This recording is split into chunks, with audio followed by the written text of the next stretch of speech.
Odziv vlade na največjo naravno nesrečo v zgodovini Slovenije je bil odločen in zanesljiv. To niso le besede, s katerimi odgovarjamo tistim, ki trdijo drugače, to so dejstva. Do včerajšnjega leta, torej v manj kot 2 letih od uničujočih poplav, smo že izplačali za 1,168 milijonov evrov sredstev ljudem in gospodarstvu.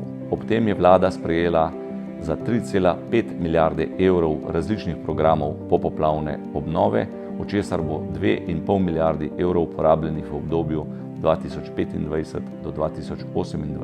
Ministrstvo za finance pri popoplavni obnovi nikoli ni ovira, ampak je podpora.